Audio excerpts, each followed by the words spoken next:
Yeehaw!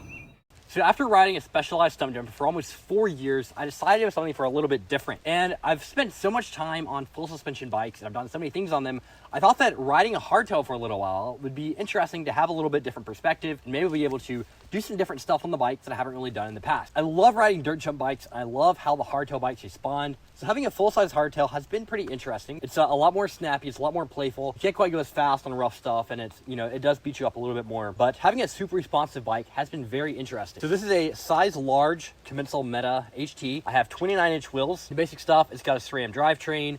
Got SRAM brakes. We have a K5 dropper post that's infinitely adjustable. Really nice dropper post here. And then I've gone and done a couple things to the bike. So I have Crank Brother Stamp 7 pedals in size large. I am pretty tall, so having the large pedal is nice. But another nice thing about having really large pedals on a hardtail is that your feet are getting rattled around a lot more. You're taking more vibration. So having a little bit more room to move your feet around on and constantly stay in contact with the pedal really makes the riding experience a lot nicer. You always have some traction. I've got a 30mm Industry 9 stem up front. And there are a lot of things I like about a short stem. It makes your steering a lot more responsive, but it also helps you pull up that front tire if you're trying to get in the air or hop up onto something. To go along with this stem, I've got these 12mm rise deity bars.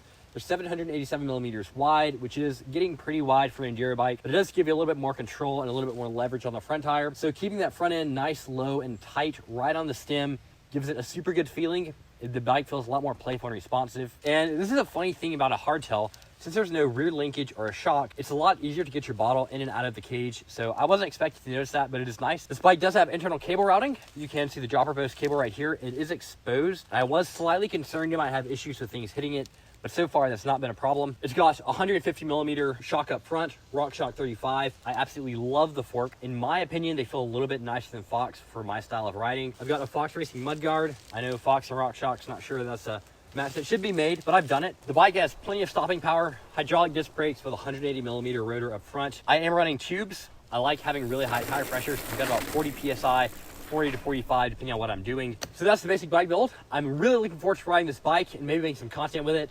So it's been really fun to hop on the hardtail, and I have it set up extremely aggressive. And aggressive hardtail riding is so fun because instead of having a big monster truck and just plowing through terrain, this bike actually makes easy trails feel a little bit harder, but it's still very much capable of riding extremely hard stuff. I hope you enjoyed watching this video and looking at how I set up a hardtail mountain bike.